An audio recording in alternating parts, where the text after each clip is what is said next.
नमस्कार दोस्तों, अस्सलाम वालेकुम। मेरा नाम अबू एहतशाम है। दोस्तों, आज मैं बताने वाला हूं कि हमारे ज़िंदगी में मुश्किलें, परेशानियां, तकलीफ़ें क्यों आती है और हमारे ज़िंदगी के लिए, हमारे सपनों के लिए, सक्सेस के लिए, सफलता के लिए संघर्ष क्यों ज़रूरी है।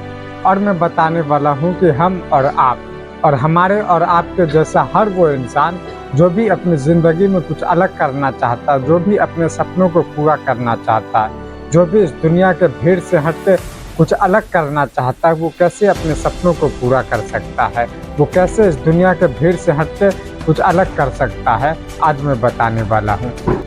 शुरुआत करते हैं एक 10-12 साल के बच्चे की कहानी से। एक 10-12 साल का बच्चा अपने माता पिता के पास शहर में रहने लगता है। बहुत ही दिनों के बाद वो बच्चा अपने गांव अपने दादाजी के पास आता है। हर समय वो बच्चा अपने दादाजी के साथ खेलता, हंसी मजाक करता। एक दिन वो बच्चा अपने दादाजी से कहता है कि दादाजी, मैं अपनी ज़िंदगी में बहुत बड़ा इंसान बनना चाहता हूँ, बहुत सारे पैसे कमाना चाहता हूँ, बहुत सारा नाम कमाना चाहता हूँ। आप मुझे कुछ आइडिया दोगे, कुछ सलाह दोगे? तो उनके दादाजी उनका उंगली पकड़ते हैं और उन्हें पौधे के दुकान पर लेकर जाते हैं। वहाँ से वो 2 पौधे खरीदते हैं। एक पौधे को घर आकर एक गमले में करके खिड़की के ऊपर लगा देते हैं और दूसरे पौधे को घर के बाहर खुले मैदान में लगा देते हैं। और फिर उस बच्चे से पूछते हैं कि बताओ, फ्यूचर में इन दोनों पौधों में से कौन सा पौधा ज़्यादा ग्रो करेगा। तो वो बच्चा कहने लगता है कि दादाजी, जाहिर सी बात है, जिस पौधे को आपने घर के अंदर लगाया है वो पौधा ज़्यादा ग्रो करेगा, क्योंकि वो हर तरह से महफूज रहेगा, समय समय पे आप उसे खाद पानी दोगे। और जिस पौधे को आपने घर के बाहर लगाया है उसे हर तरह से खतरा है, चलते फिरते जानवर उसे खा सकता है, तेज आंधी तूफान के वजह से वो टूटकर बिखर सकता है, तेज धूप की किरण पड़ने के वजह से वो सूख सकता है, हर तरह से खतरा है। फिर दादाजी कहते हैं, चलो फ्यूचर में देखते हैं इन पौधों के साथ क्या होता है। फिर वो बच्चा अपने माता पिता के पास शहर चला जाता है। फिर जब बहुत दिनों के बाद वो बच्चा फिर जब अपने दादाजी के पास आता है, फिर से यही सवाल करता है। फिर दादाजी कहते हैं कि चलो पहले उस पौधे को देखते हैं जिस पौधे को हमने घर के अंदर लगाया है।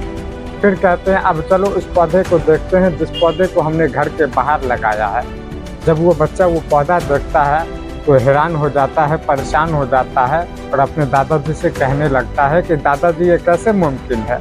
जिस पौधे को तेज आंधी तूफान के वजह से टूटकर बिखर जाने का डर था, जिस पौधे को चलते फिरते जानवर खा सकता था, जो पौधा तेज धूप की किरण पड़ने के वजह से सूख सकता था, वो पौधा इतना मोटा और विशाल और इनके मोटे मोटे टहनियाँ और इनके नीचे बैठकर बहुत सारे लोग आराम कर रहे हैं, ये कैसे मुमकिन है?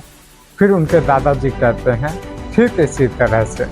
ठीक इसी तरह से हमारी ज़िंदगी में भी मुश्किलें, परेशानियाँ, तकलीफ़ें हमें हराने के लिए नहीं आते, हमें कमज़ोर बनाने के लिए नहीं आते, बल्कि हमें उस चीज़ का सही हकदार बनाने के लिए आते हैं, हमें मजबूत बनाने के लिए आते हैं। फिर वो बच्चा अपना चेहरा पेड़ के टहनियों की तरफ करता है और कहता है कि मैं भी इस पौधे के जैसा ही बनूंगा। हमारी भी ज़िंदगी में कितनी भी मुश्किलें आएंगी, कितनी भी परेशानियां आएंगी, कितनी भी डिफ़िकल्टीज़ आएंगे, कितने भी तकलीफ़ें आएंगे, मैं हार नहीं मानूंगा, मैं लड़ूंगा। हर मुसीबतों का, हर परेशानियों का, हर तकलीफ़ों का, हर डिफ़िकल्टीज़ का डट कर सामना करूँगा। दोस्तों, पहले के समय में राजा का बेटा ही राजा हुआ करता था, लेकिन अब दुनिया बिल्कुल अलग है।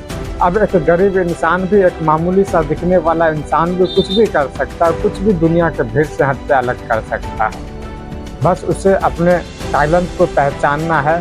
2 साल, 4 साल, 5 साल मेहनत, जुनून और पागलपन के साथ उस पर काम करना है।